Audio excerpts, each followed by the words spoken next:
How are you, Ian? I'm doing good. I set up a cork board behind me, Oh, I and noticed. yeah, and there's a little holder that I'm pointing to right there that has thumbtacks in them. Uh-huh.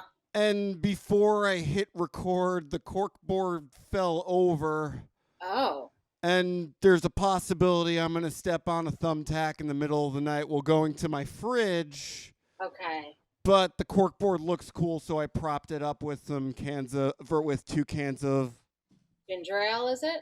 LaCroix. Oh, LaCroix. Okay. So you do lime Yeah, LaCroix? key lime and coconut. Those are my two. Wow. Okay. Yeah. I always thought coconut tasted like sunscreen. I've never drank or eaten sunscreen. Well, maybe I guess inadvertently. But interesting to know your LaCroix flavors. I have a pure with me right Okay. now. Yeah. So I don't know what that says about us. I don't know if there's like a BuzzFeed quiz that says that your choice of What LaCroix LaCroix are you? equals. Yeah, right. But I want to get back to the thumbtacks because I Yeah. feel for you and I hope you don't step on them. Yeah, that would definitely be a very Ian Ira Rousso move to. Right. But I wonder if it's like, because I know that like it's such a me thing to do this thing that hasn't Yeah. yet happened in the future. And I feel like sometimes I'm like, okay, is there something I can do to prevent the old story from being the story? And if I were in your home right now, which of course, for safety and distance reasons, I Yes, it's cannot be, I would go with a flashlight around every little corner just yeah. before I went to bed to make sure. Are you going to do that? You're not. Absolutely You I are? will. Yeah, I'm very Good. Thank paranoid that God. this is going to be an Okay. issue for the next Right. couple of So days am I. even. Yeah, wow. Okay. Well, I'm glad we got that out. Yeah. God, I'm really happy to see. I haven't seen you probably since February, Yeah. January. Yeah, wow, so much has changed in a year. Yeah. Yeah, this is definitely something nobody planned for, and Sure. yeah, we're rolling with the punches. But Wouldn't you've, it be yeah, funny if it's like, yeah, oh, I did. I yeah, planned for a year-long yeah. pandemic. uh, Yeah, I know. yeah, but like I'm fascinated. Like you're someone who I feel like used it to your advantage. Like, congratulations on Boston Comedy Festival. Thank you, Ian. Yeah, Yeah, I mean, I guess that's true regarding like using the pandemic to my advantage, but like it's also I think that maybe it's just a theory, but maybe what happened for me was I was in a particular stage in the ineffable and unknowable stages of getting better, right? Which like wouldn't okay. it be amazing if like we could like decode what stage we're at and like where we're headed to and then we would know Yeah. exactly the stage at any moment, right? um but but so there's no way to know, you know what I mean? And it certainly was never a conscious choice of mine to quote use the moment to my advantage. It was more that Zoom comedy was there. There Yeah. was no other really available comedy. And so I was like, okay, I guess I'll figure this out. And really, I don't know that I did or I do anything different from what I would be doing if we were live. Um, Yeah. but I think I just embraced it because I was on, I guess, like, more than a few shows, especially at the beginning of the pandemic when people were just like, ugh, Zoom comedy Yeah. sucks. And I'm like, it may, but I don't at least find it terribly interesting to like hear about the limitations of the thing that I'm doing at any moment. Like, it's like, if I'm like, I hate running. I'm never, I don't think, gonna not hate running. But I know for certain that if while running I think or talk about how much I hate running, I'm going to hate running even more. And so applying that to Zoom comedy, I was like, okay, I'm not gonna like I'm just even if I do not like it, which I was fine with it, I guess, but like even if I hated it, I don't think that I would have indulged the topic of hating it. Yeah, there's something about like I find that if I approach Zoom with this like negative attitude, like at the end of the day, it is what it is. Like I'm Yeah, grateful that I live in a city right now where I could do comedy safely. I mean, there's still a set of risks, sure. but Sure. it's not like it's not like I'm completely limited to this one avenue to do comedy. Yeah, I mean, I like right. I live somewhere now that it's colder. Yeah, And to be honest, I have done a total of 3 outdoor, safe yeah, thingies, and one of the 3 of them felt truly safe. Meaning that, you know, I mean, not by anyone's particular fault, but just I think the people who were involved, and I don't mean like the organizers, just like everybody there, I think was maybe a little too loose for my yeah, liking, just like talking without masks or sharing a microphone. And those were at 2 of the 3 yeah, total that I've done outside. And those 2 I felt like were, less comfortable for me. I was the only person who brought my own microphone yeah, and that kind of thing. And then the third one was this bar mitzvah that was like outside and obviously a private event. yes, And the bar mitzvah family purchased separate microphones. I had brought my own anyway, yeah. as did I think all of the other comedians. It was 4 of us on the lineup, Okay, wow. and but even so, the family bought us each a separate microphone. And I think the reason that mattered, other than for the literal germ dissemination, but I'll take that out of the equation because at the other shows I brought my own microphone Yeah, anyway, so I wouldn't have contracted that particular way. But I think it set a tone where changing out the mic didn't like bring the energy to a lull in the way that it did the first 2 shows, because okay. only yeah. Yeah, they preset the microphones up, and Yeah, so one it by just one like they switched them out. correct. So it was Yes. kind of like part of the program, and everyone in the audience was wearing masks and everything. There was like a great deal of hand sanitizer everywhere. It's just Yeah. like it felt totally different from the first 2 shows, which were kind of like, we're all fine doing, like we would all do this Yeah. inside, but the law says we don't. And I think there's just like a really big difference tonally between those 2 types of outdoor shows. Yeah. It's do you have one of these? The hook. Yes, I do. Yeah, nice. They're so Yeah, much fun to use, even after the pandemic. sure. Yeah. Yeah. Yeah, make a game out of opening every door handle. I've made this joke a couple times that I feel like it's like I'm like pulling someone off stage at amateur night at the Apollo. Ah, Yeah. yeah, totally. Yeah. Where in New Jersey are you now? In Essex County. Essex So, County. mhm. Okay. What's that? What's in Essex? Oh, it's like Short Hills and South Orange and West Orange, and it's Okay. just like across from basically Midtown Manhattan. Gotcha. Um, yeah, so yeah, that's where I am. Okay, yeah, no, yeah, I did my fair share of driving for Uber before moving to LA. Like I was Mhm. driving all over Jersey, and Oh yeah, yeah, yeah. largest slice of pizza I've ever had is from a pizza place. I believe it's called Benny's in Hoboken. Oh, okay. I don't know it. Yeah, Nice. if you're into pizza, they Cool.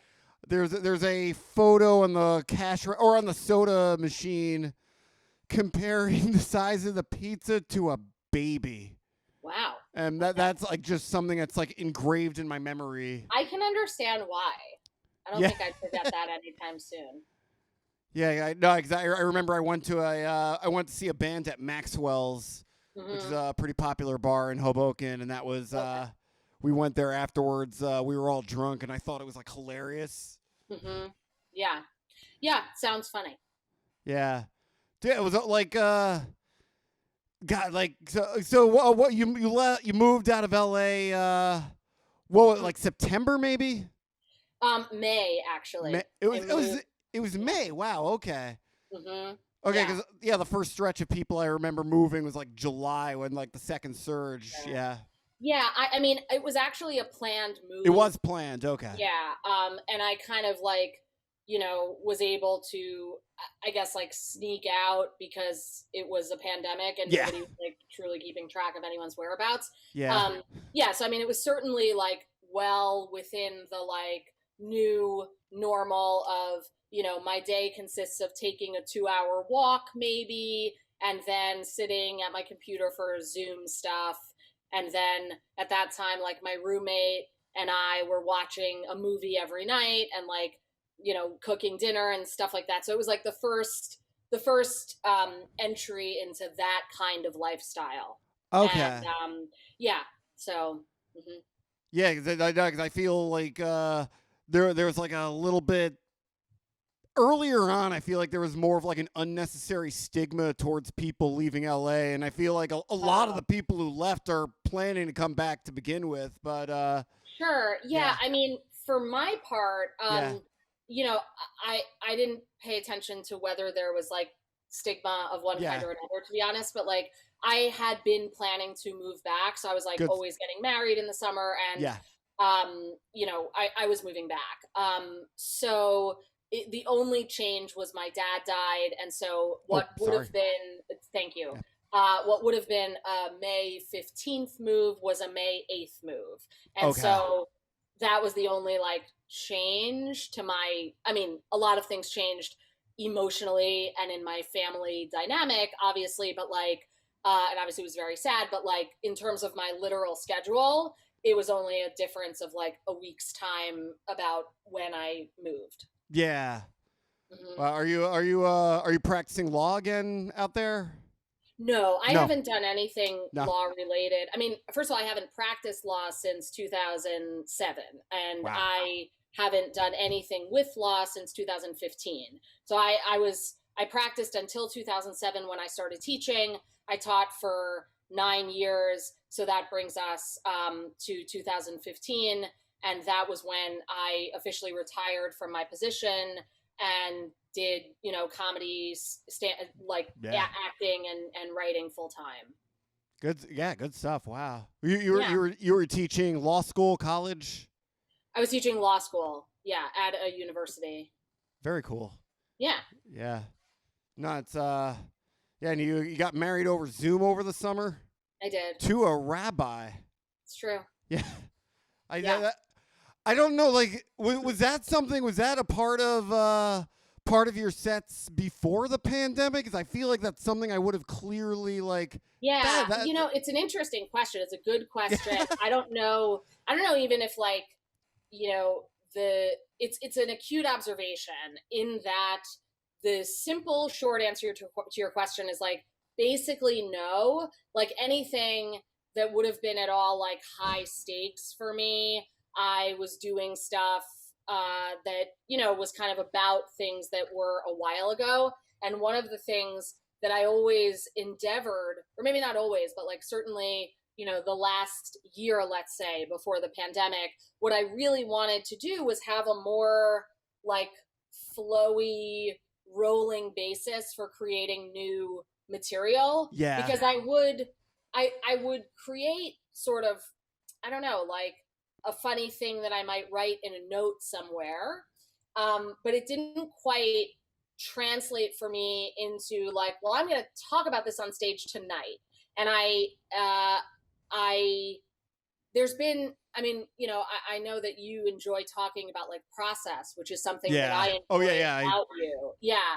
And so like when I first started doing stand up, it was all off the cuff, whatever's happening right now. And this is going back 2013. So like before you and I ever knew each Oh other. I yeah. was in Yeah. New York at the Yeah. time. And I never intended to do stand up. I didn't like do stand up because I was like, I want to be a stand up comedian. I did stand up because a woman I had a crush on was like, do you want to do stand up? And then she told me when and where. And I was like, you're going to be there? Sure, I'll do stand up. Like she could have been like, do you want to jump off a bridge? And I'd have at least shown up at the bridge. So that was how I started. And so the reason that I think that that's significant to add right here is that like it wasn't intentional, and so I didn't have a clear cut idea of what kind of a comedian I wanted to be. I just knew I wanted to do it because I liked this woman, and that passed and whatever. But like once I started doing it and I liked it so much, I also was like, well, what do I like about it? Because I liked teaching law. it wasn't like I was miserable doing that. And so the internal work that I was doing was sort of disaggregating between the things about teaching law that I like and the things about doing this whole new thing that I never meant to do, stand up, that I like more, because I knew that I liked it more, but I also wasn't so trapped or miserable that I was like trying to get out via anything. So in order to determine what kind of comedian I wanted to be, I had to really discern, like, what is it that I like? Because if I don't figure that out, then this is a pretty sweet gig over here where I can basically perform and, you know, kind of be myself. I mean, I have to cover topics that are on a test, but does that make sense? That it was sort of like a more, I don't know, like I did internal work, I mean, to determine like what I liked about it. What I determined at that time was that what I liked the most was that I could be totally honest. I had no, like, nobody was telling me what I had to do. There was nobody judging me for tenure. And of course, then once I got into the thing, of course, there's a whole other rat race within stand-up of like, you know, well, Rita's in the back and you want to be, you know, this person's scary and famous and you're supposed to be afraid of them or whatever.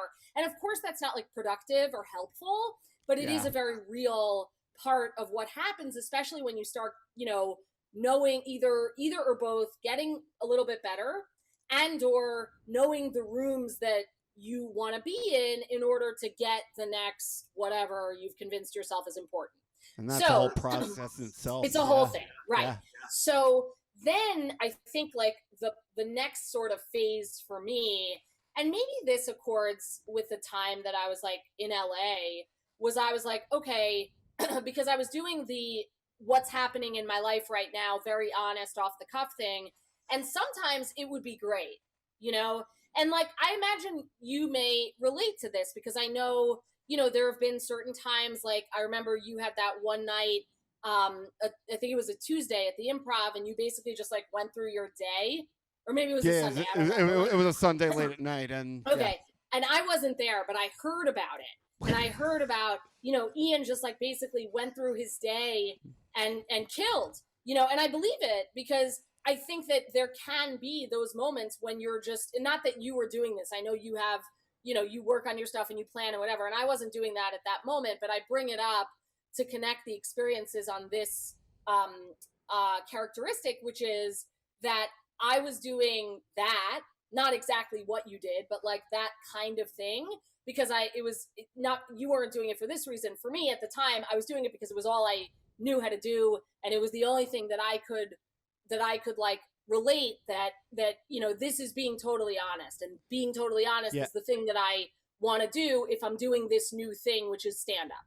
And after a while, it would hit sometimes, but then what would happen is, let's say it hit really well and somebody, you know, whoever was in the room and books me on a show that's scary. And then I do the scary show and I do the same thing. And of course it's not the same because I'm scared and I'm nervous. And if you're scared and you're nervous, you're not funny. And I also, like, I didn't have enough tools to like know how to be honest, but not literally just riff about my day. So then the next thing I was like, okay, I'm going to do planned bits. And once I started doing planned bits, there was a higher rate of, let's say, like having a good set, you know, sometimes having a great set, but you know, it was like a pretty good set. Not to say I didn't bomb, I definitely bombed, but it was a higher rate of not bombing. And so that was helpful for a time. But then I started getting frustrated because I would start, and I mean, this is, you know, the whole Ira Glass, The Gap thing, you know what I mean? Right? Which I'm not familiar, but reference. Oh, the reference is, it's this thing, Ira Glass, you know, from NPR and whatever, said this thing that it's all over the internet and it's fun. It's like a minute and a half, but watch, I'll explain it in 3. But anyway, no, he talks about how when you're an artist and you want to get better at being an artist, you have the taste, which is like the people who you think are amazing, the work that you think is awesome, and you're trying to like imitate that, and you know that you want to do that. And maybe at first you think that you are that, right? You think you're amazing, and then after you start doing the stuff for a little bit longer, you're like, oh, I'm really not amazing. And I'm aware of the delta between where I'm at level wise and the stuff that I think is awesome because my taste is amazing, right? And my taste is the reason that I started doing any of this to begin with. And so he's like, at that point, a lot of people quit, which is exactly what you cannot do or you shouldn't do. And really, the thing to do at that moment is, kind of like what you did with your 1,000 sets, and it's the 10,000 hours, and it's, doing I think the way he says it specifically is do a great volume of work, because basically the only way out is through. And a lot of people quit because they get really frustrated and they're like, ugh, I'm not good. How am I ever going to be as good as that amazing thing? So I think, anyway, go on. No. Oh no, I was gonna say I think repetition is half the game. Like totally. I've said this to a bunch of people. I don't even remember who. I've done enough of these. I don't even remember who I said this to. But I got more out of doing 300 sets versus doing 1,000 sets. Like it's something. So that's interesting. Yeah, but you do need the volume of work. I also feel like I'm more aware and just have a better idea of what process works for me. Because I think yeah. I mean, that's an interesting point, which I think is sort of an offshoot, like a footnote point, which is like, well, maybe, in doing that great volume of work, there could be diminishing returns after a certain point. Right. So, and that's an interesting conversation that's like related, but I get that.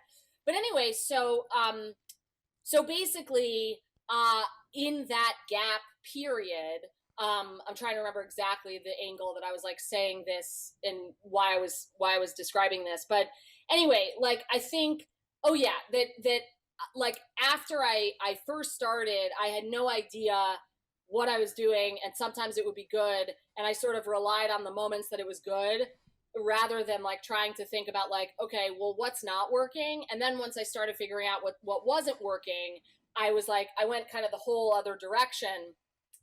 And I was like, okay, just plan stuff. Not that I wouldn't like riff about a moment or something in the crowd. Obviously, I would do that, but for the most part, I was like doing planned stuff. And then, around the time that I was like mostly doing planned, the thing that I started to notice in peers on a lineup or at a mic or whatever was I was like, I love how people can just take their experience that's happening right now, not what happened 5 years ago, which was kind of what I was doing, and put that into material. And like, why can't I do that? And honestly, I think the pandemic, not because of the pandemic, really, I think it was more just like, that was the moment I was in creatively and the intention I had set for myself at that time.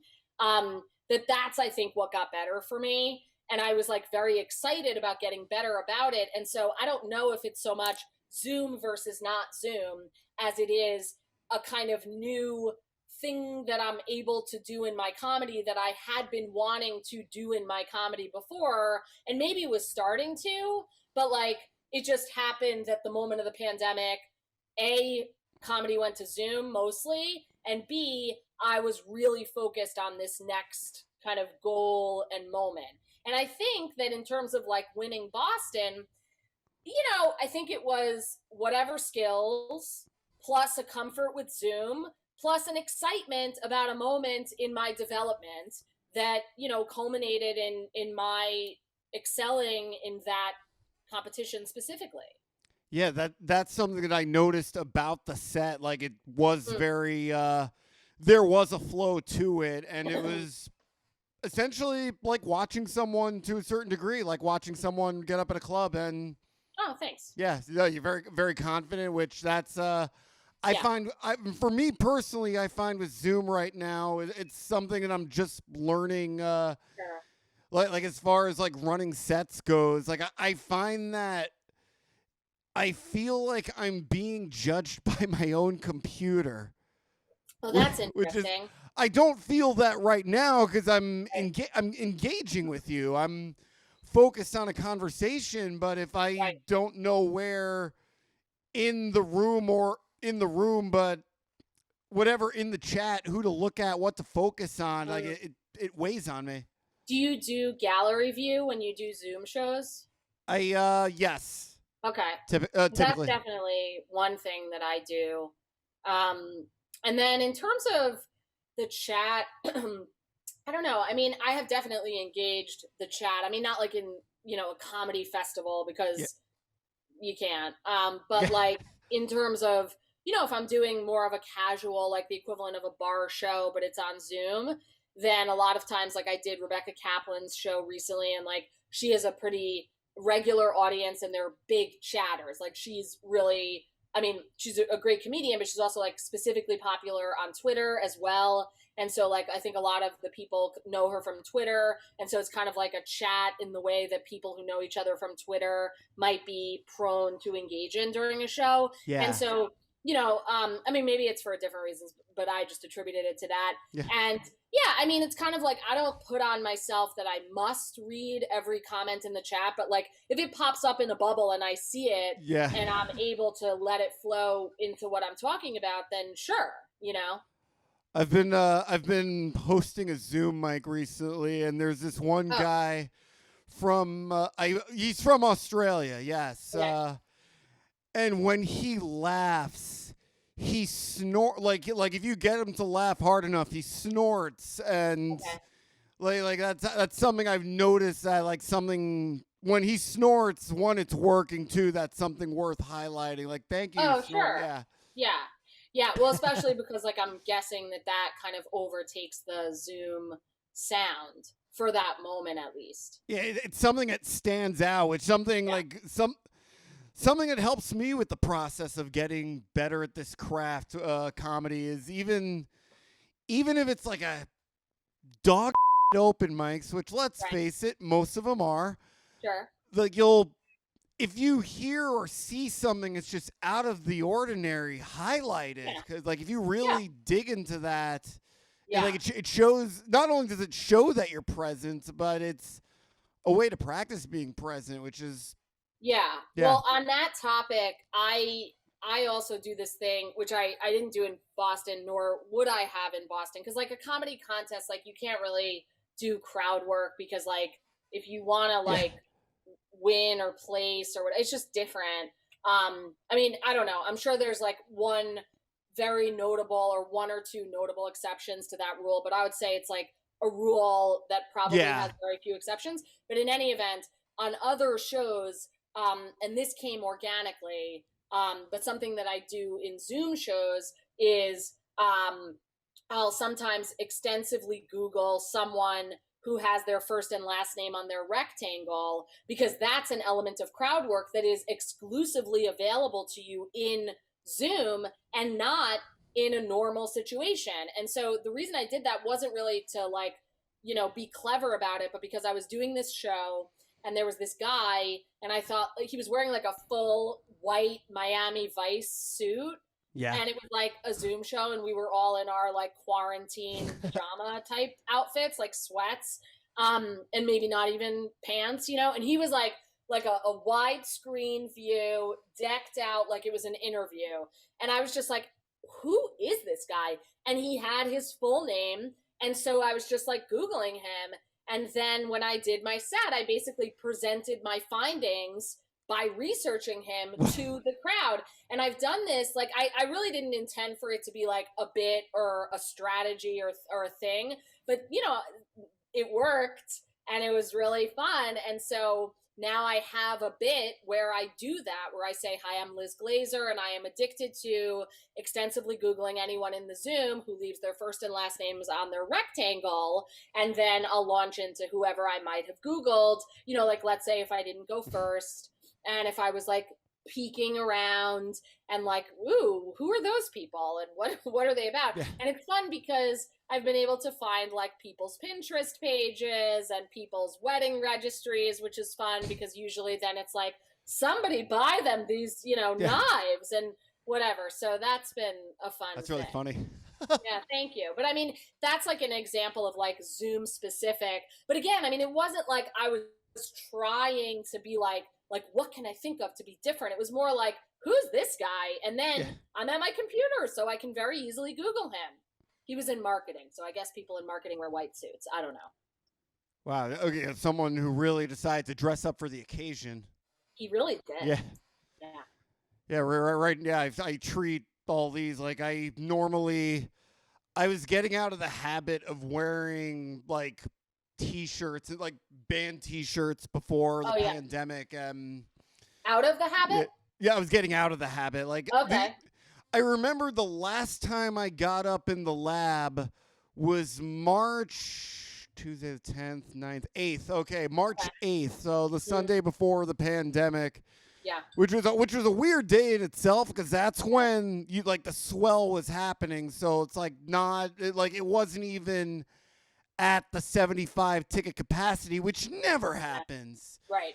But Right. like the point is, like I showed up that day wearing a suit. Oh really? It was like Why? Oh, no, as I was like because I you was were. gonna try something different. Like I love that. What I I was, love about you, Ian, I mean, a lot of things, but like the extent to which you put your process out there, you try new things, and you're vocal about your your effort. And hey, yeah, not yeah, everybody is, and I really admire it about you. Um, I and I appreciate that. think I've really learned from you because of Oh, that. thank you. I appreciate it. I try to do. I try to let like kind of put almost like a public journal of my work out there, Yeah. just like Well, everything but I that's think a lot of but like I right, do I, feel like I don't want to feel like I'm showboating because like right. I do try to remain like it's like people. This is gonna sound silly to a lot of people. I do try to remain humble about it. Yeah, well, I think you succeed, and I think that you're.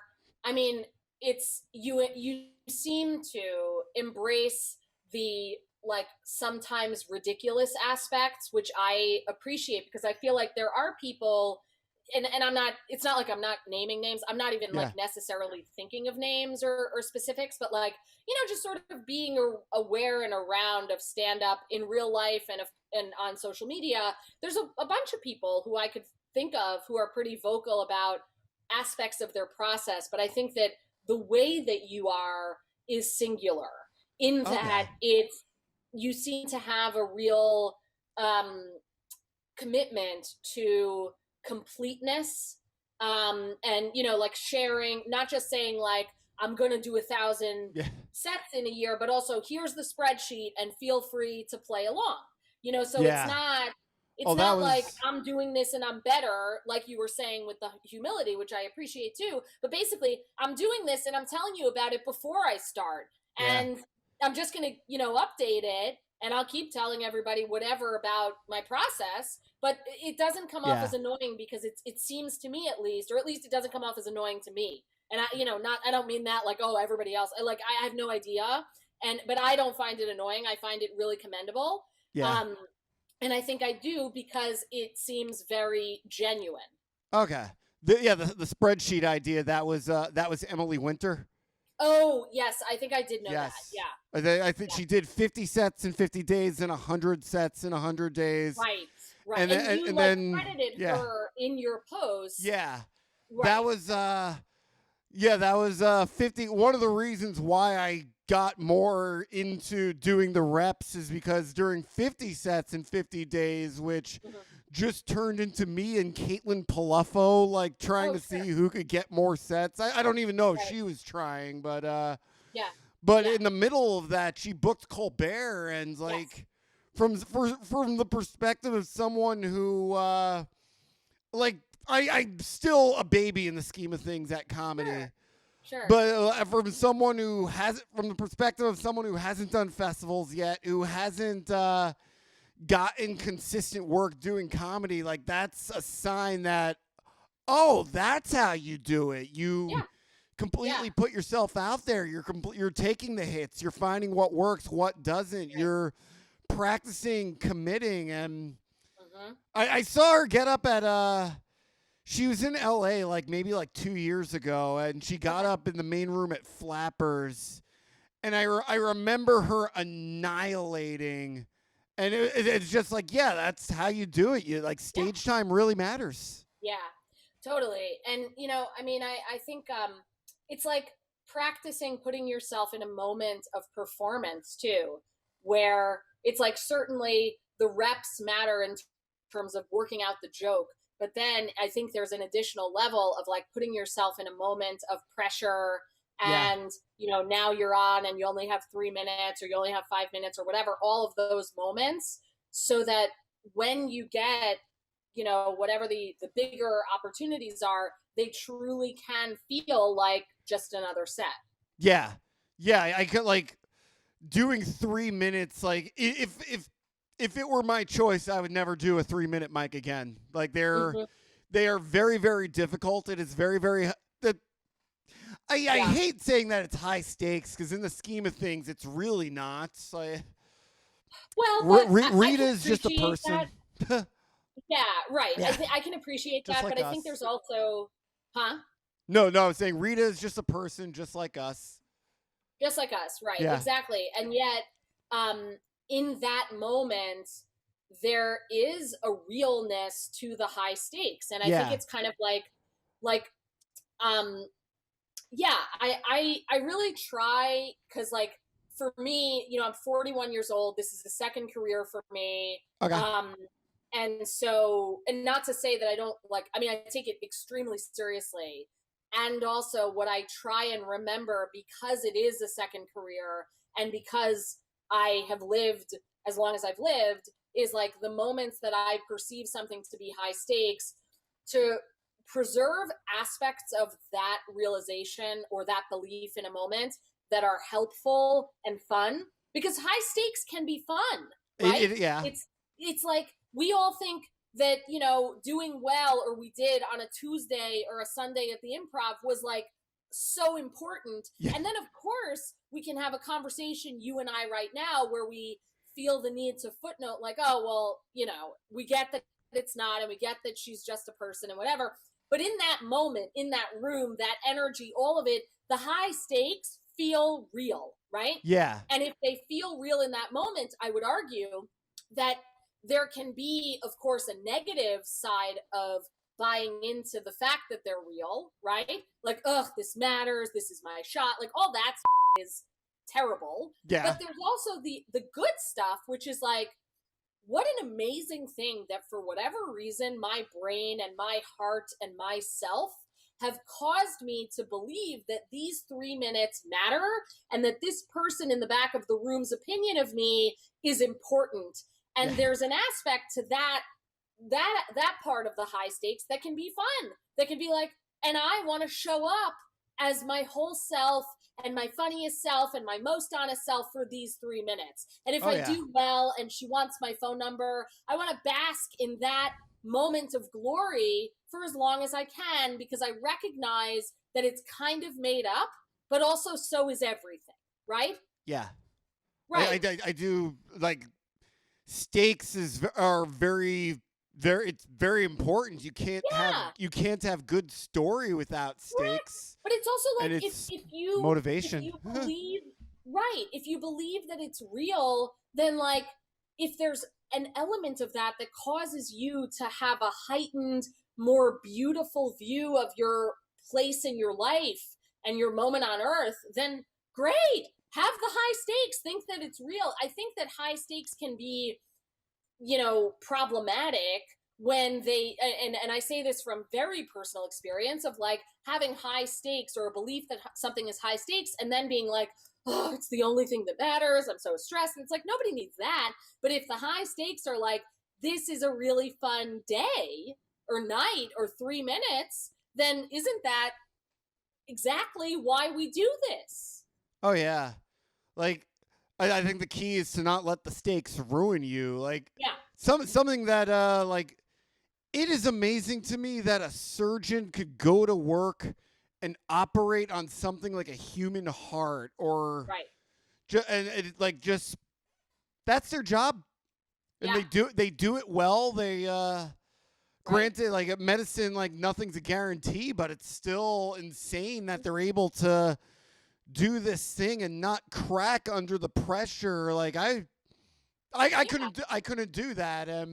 Sure. But I imagine, I mean, I don't want to speak for surgeons. I'm certainly Yeah, not authorized to, but I would guess that there's at least one surgeon who might hear you say that and think, well, I could never get up at the Improv, I was you just thinking know? that. Yeah. Well, I mean, we don't know because they're Yeah. not here to say it, but I'm guessing that that's probable.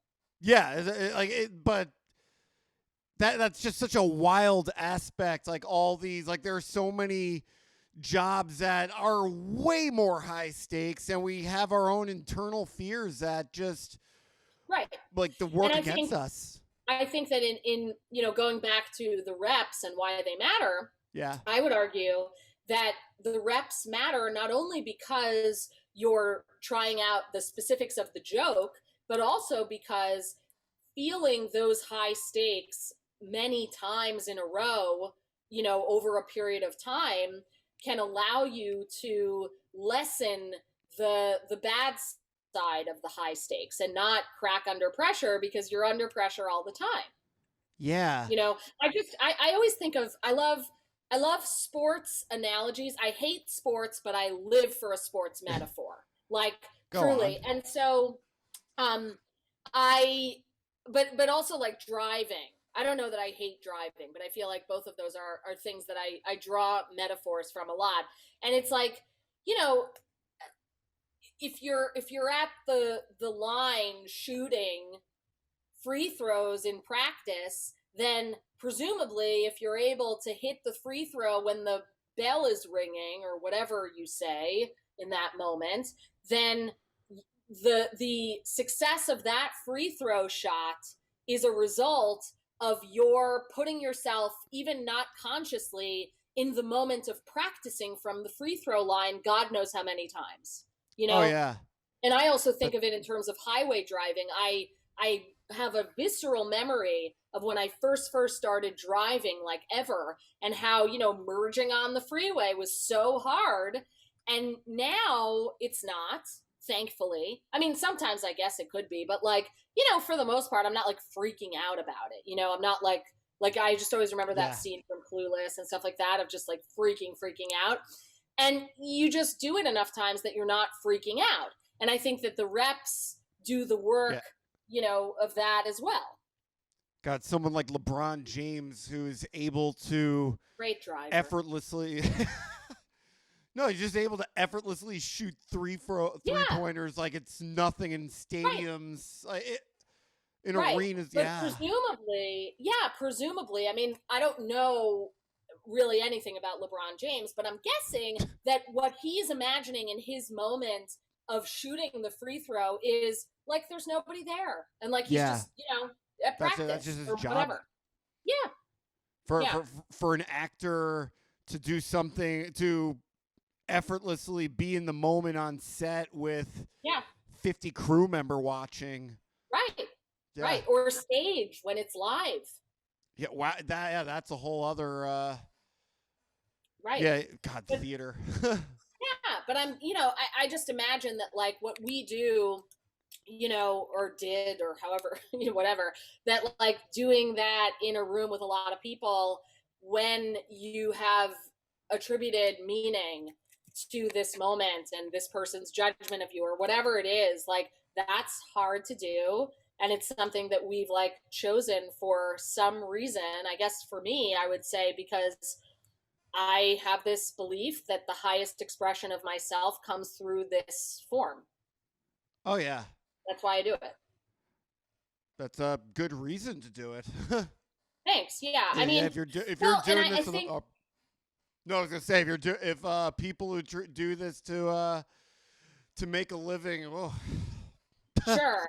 yeah, Yeah. I mean, well, I think that my specific way in causes me to have that kind of a view of it, because I don't know. I mean, I've had just as challenging a road like finding my voice as the next person. yeah, But I think that I guess because I already was doing something that I felt was like a rough approximation of what I could be doing. I didn't know at the time that it was that, but like once I did stand up, there was like, this kind of door opened for me where I had the inclination that like, oh, I think I could like really understand myself here if I pursue this. And I think to some degree that's been part of the reason that, you know, I don't know, for moments that I like wasn't as good at it. Like I was rejected from the Boston Comedy Festival last year, you know, and it's That's not like, right. Yeah. I'm not saying that they were wrong, you know. I mean, that's certainly not my argument. Like, it's more just like, I think that my specific journey and what I've been focusing on at any moment isn't just like, yeah, of course I want to like get laughs and like write good stuff, but like, it's more just like, how can I have a flow in my like what I think and how I live and experience the world to what I say on stage, such that my private and stage lives and selves are as integrated as possible. Oh, that's a good feeling when you're able to pull it off, when Yeah, when your life runs parallel to your stand up, to your yeah, art. yeah, Like, yeah, not even just stand up, whether it be music. yeah, I whatever. would like, I'm not a painter, but I would imagine Hmm. painting to some degree. It's like it's this incredible thing if you could make it Yeah, true self-expression. yeah, yeah. So, I mean, that's always, been my goal.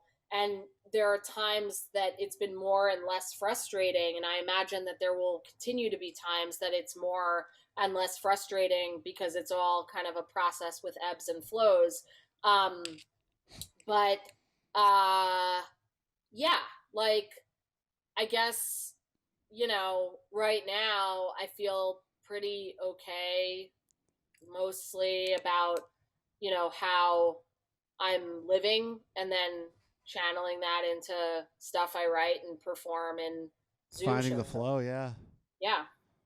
Do you find because you were talking about finding a more flowy process? Do you find that writing material, it just feels scripted? Mm. Oh, like Yeah, any. yeah. Um. Yeah. I That's mean, a problem I have. okay. I guess like, I study acting specifically, and Yes, I have for as long as I have done stand up. you've been doing Um. Meisner. I My yeah. what? No, you were doing Meisner for a bit. Well, I don't know if it was like exactly that. I mean, Yeah. I just like found an acting teacher in New Okay. York, and then I found an acting teacher in LA, and Okay. like, I don't know, like I study with Leslie Kahn now, and I have for a while, and she's great, and whatever. But like, Yeah. um, I so I guess like it's important to me to be good at saying scripted lines naturally. And that's something that I specifically work on in auditioning and being an actor, but also in stand up, because then it's just lines that I've written. And so if something is coming out as scripted that I wrote, because, for whatever reason, there could be lots of reasons, then I really try and fix that in the same way that I would if I was auditioning for something and I want to be the character who's saying this thing. And so if it's a matter of like, okay, well, somehow the way that this line is coming out sounds fake. Well, why does it sound fake? What do I want it to sound like, right? What do I think the reason is for saying it this way? And sometimes, as I'm doing that process, or like watching my set and thinking like, I don't love that moment. Well, why do I not love that moment? And is it something about the performance of it, or is it something about the writing of the line? Is it both? And so I try and change it, and I don't know if that's like breaking the mold on how people review their sets. But for me, it's always important not just to like review sets just so that I can like check off whether something got a laugh, but really to think like, well, I didn't believe that moment, and like, how might I rework this moment so that I do believe it? I don't know if Okay. that's Being helpful. yeah, being emotionally, In that, yeah, yeah, like in yeah. that part of the joke. And so like, I have a joke about the pronunciation of Zoom, which you may have seen in Yes, the I did. Boston set. And it's like, if I do that bit, like, first of all, I have to like be connected enough to everybody in the room, so it's just like, wait, guys, okay, I just have this question, I have to actually have the question. if I don't actually have the question in terms of my thought before saying that line, it's going to come across as fake, you know? Yeah, yeah. The are you did you what when you were out here, did you ever take Killian McHugh's commercial I acting did. workshop? You Yeah. did. Okay. So this is Mhm. yeah, make them believe you believe. Yes. That was Oh yeah. something. He's Yeah. really really good. Oh Yeah. yeah, he's tough, but he's good, yeah. Mhm. No, Yeah. I strongly recommend, yeah. Oh yeah, he's great. Yeah. No, but and the other thing that he said that also stuck with me, mind you, it's been like 5 years since I took his workshop. Mhm. Take the leap and the net will appear, Yeah. which I think is another sports analogy that Yeah, that I completely don't understand and yet invoke day in yeah. and day out. Firmly Yeah, believe. he says he has that etched on the Mhm. wall of his house or Oh yeah, something I like seem that's to how much he remember this believes in house too. that. Yeah. Uh-huh. Yeah. Yeah. Yeah, I mean, well, I think that like, that kind of it element has to be a part of performance, Yeah. just giving in to the moment and um but also preparing enough so that that feels possible. Yeah. Cuz I being as far as like the emotional element make them believe you believe, it's much easier to believe Hmm. if you actually do. Right. Well, it's like if you're retelling a story, Yeah. seeing the images in your mind that you're saying as you're saying them, rather than Yeah. just reciting the lines of your joke.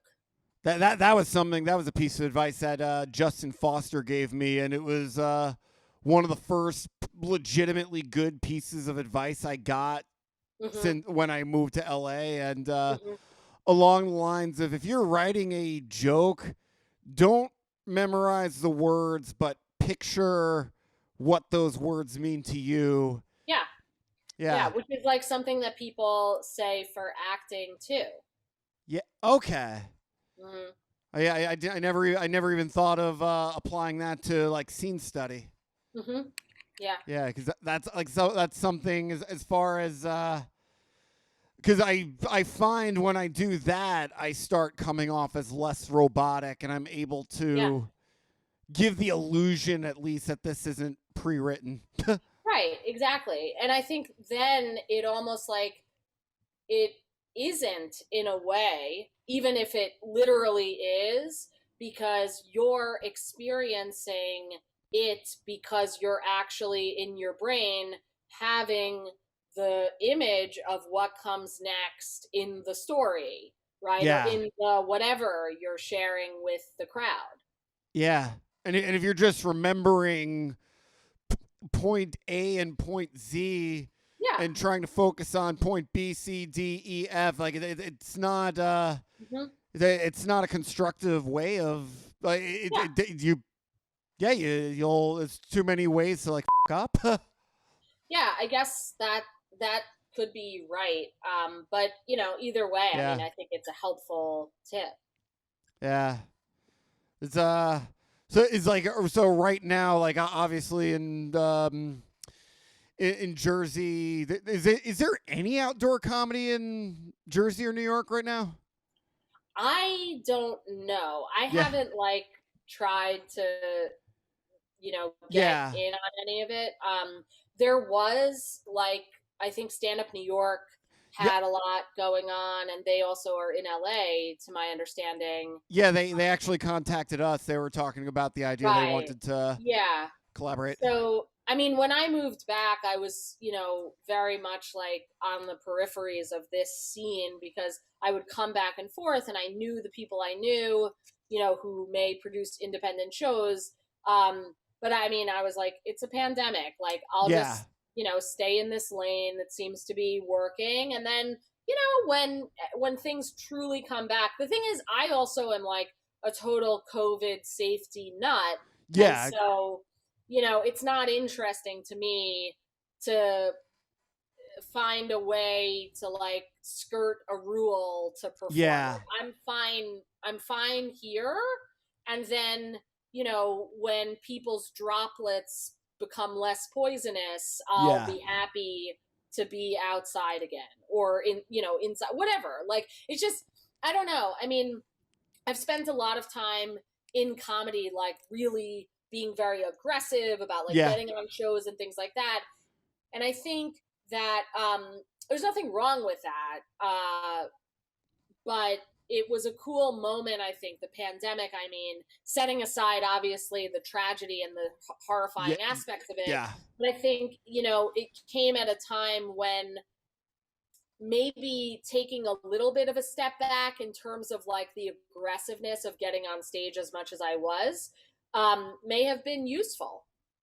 Yeah. I think taking time off to reevaluate Yeah, how you approach stand up, two, just right. how you approach keeping your mental health and physical health intact.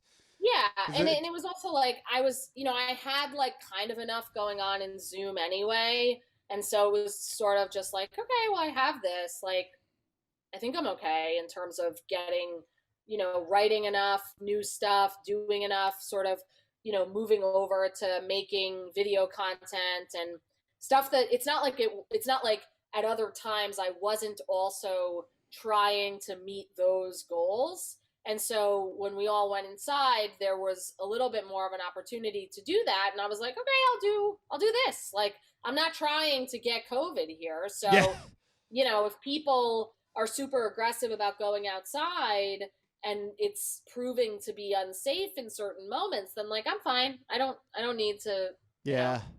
go for that. Such a like Kurt Steinmuller getting COVID was kind of a wake up call. Like Oh, sorry. he's okay. No, he's okay. Okay, He's good. yeah, but it was like probably like the least safe thing that least safe practice that I did. I was me and him would carpool down to Escondido or out to San Bernardino, out to Ventura. Yeah, Which right. I was very particular, masks, windows down, and then then over the holidays he got it, and it's like, wow, I really dodged that bullet.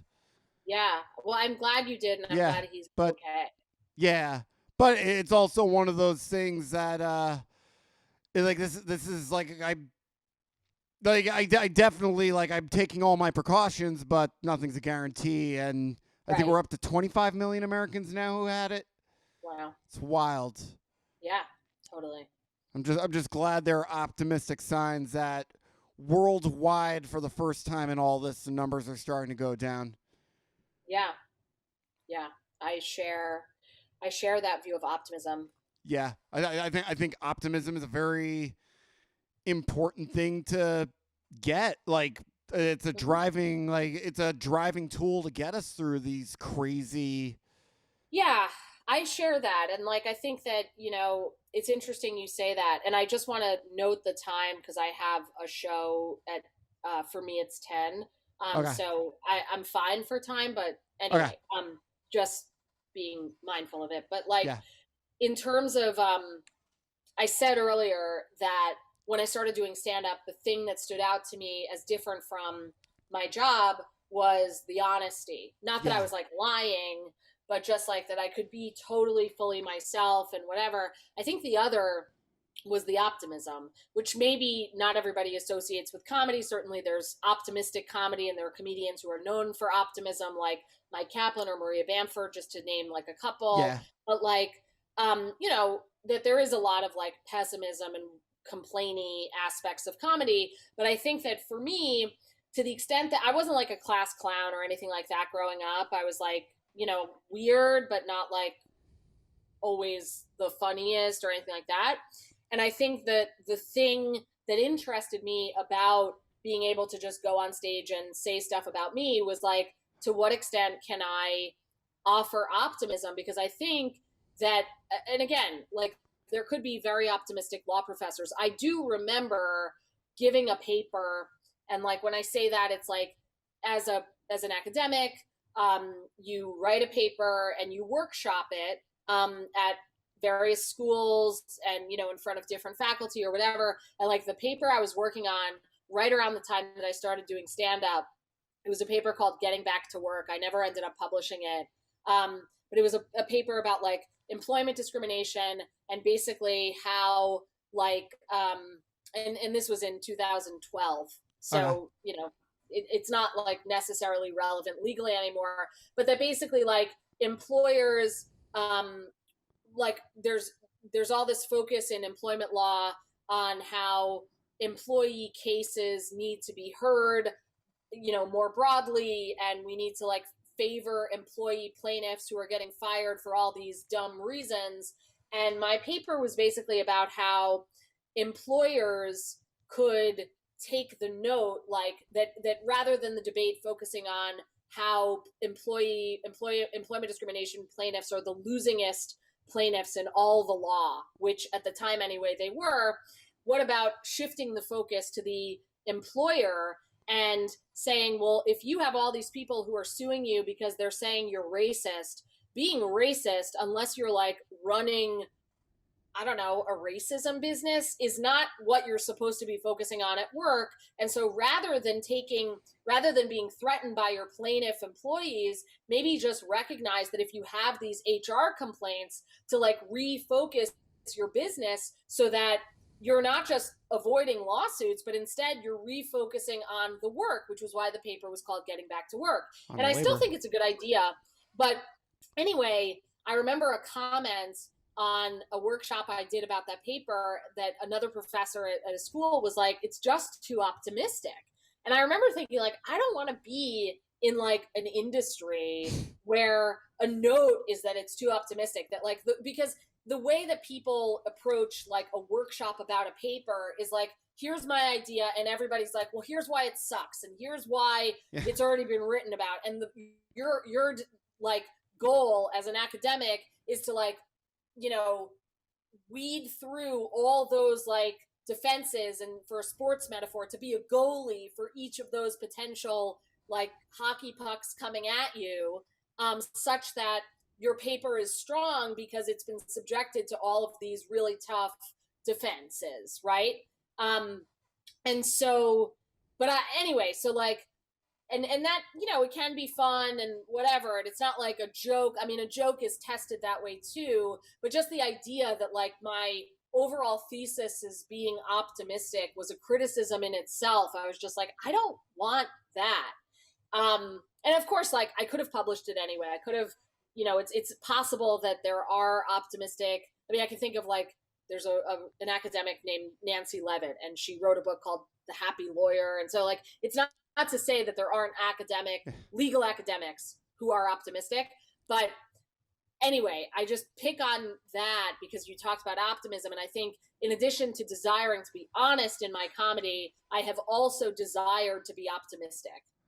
I can't imagine working in a career field that was completely void of optimism, that's like a critical point of view. I mean, and of course, like, my brain as a lawyer brain, as a brain who, and a person who was like in this environment, of course, then I go to the footnotes of like, yeah, but I just imagine all the law professors who aren't going to listen to this anyway, but just like, if they're like, no, I'm optimistic. I know this person who's optimistic and that person is optimistic. And it's like, yeah, but the fact that like, I'm thinking about parrying objections to you about how optimistic people are or aren't in this profession is exactly my point, Yeah, it's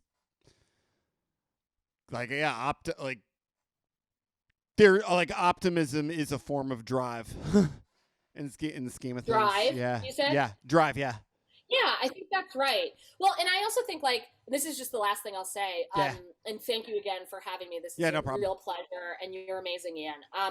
Is that I think if I track like whatever comedic voice I have to some early experience, I think that I became a comedian ultimately because I tried to make my parents and grandparents laugh.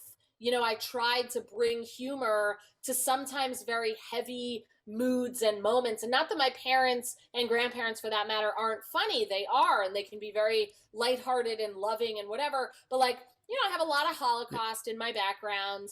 And I think that there is a heaviness that comes as a result of that, where there's a lot of like impending doom, and I have it too. And I think that like when I think of what humor brings into my life, it's focusing on like, what if things are fine?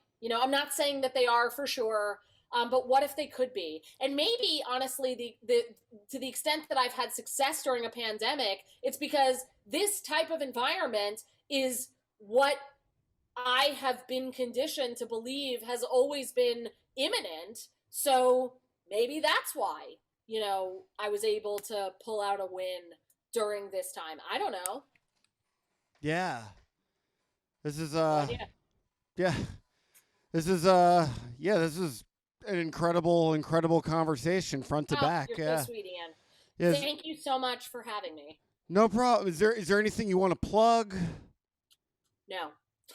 No. I mean, you can go to my website, www.dearlizglazer.com. I'm at Liz Glazer on Instagram, at Elizabeth Glazer on Twitter, Liz Glazer on Facebook. Like, if you want to find me, you can find me. And I would be happy to be found on the internet specifically. Yeah, I know you've seen the clips. There will be a social media bar, and for the website, there we go. That's my spatial awareness with Zoom, because I know it's. Oh yeah, you're like a weatherman. Yeah, I'm not. Yeah, I'm not good at it yet. I'm going to get better. Sure. But I've seen your videos. It's good. You're doing great with it. I appreciate it. This is thank you so much. I hope to catch up soon. Thank you, Ian. Yeah, next time I'm in New York.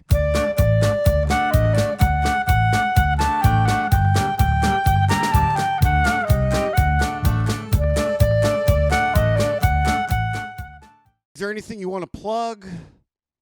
No. Rate and subscribe.